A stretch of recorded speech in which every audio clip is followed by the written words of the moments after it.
జై గోమాత.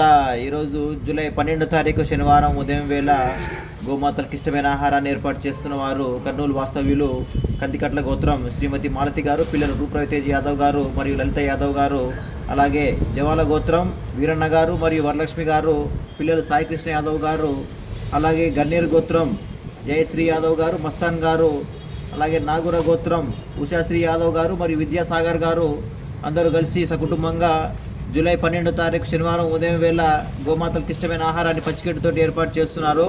గోమాత దివ్య ఆశీస్సులు అలాగే అందరి దేవుళ్ళ ఆశీస్సులు ఎల్లేలా ఉండాలని శ్రీమతి మాలతి గారు మరియు వారి కుటుంబ సభ్యులందరూ నిండు నూరేళ్లు ఆయురారోగ్యాలతో వర్ధిల్లాలని, గోమాతల ఆశీర్వాదాలతోటి వారి జీవితంలో మంచి శ్రేయస్సు, సంపద, అదృష్టం, ఆనందం మరియు మంచి ఆరోగ్యంతో పాటు సకల శుభాలు కలగాలని ఈరోజు జూలై 12 తారీఖు శనివారం ఉదయం వేళ గోమాతను ప్రార్థిస్తున్నాం.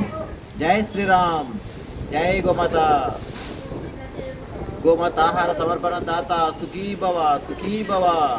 శ్రీమతి మాలతి గారు మరియు వారి కుటుంబ సభ్యులందరూ సుఖీభవ సుఖీభవ. జై శ్రీరామ్, జై గోమాత. ఎంతో కాలంగా క్రమం తప్పకుండా ప్రతి నెల గోమాతలకు ఇష్టమైన ఆహారాన్ని ఏర్పాటు చేస్తున్న శ్రీమతి మాలతి గారికి మరియు వారి కుటుంబ సభ్యులందరికీ హృదయపూర్వక ధన్యవాదాలు తెలియజేసుకుంటూ వారు మునుముందు ఇలాంటి గోసేవ కార్యక్రమాలు మరెన్నో చేయాలని కూడా ప్రార్థిస్తున్నాం. జై శ్రీరామ్, జై గోమాత. ఓం నమ శివాయ. హరే కృష్ణ హరే కృష్ణ.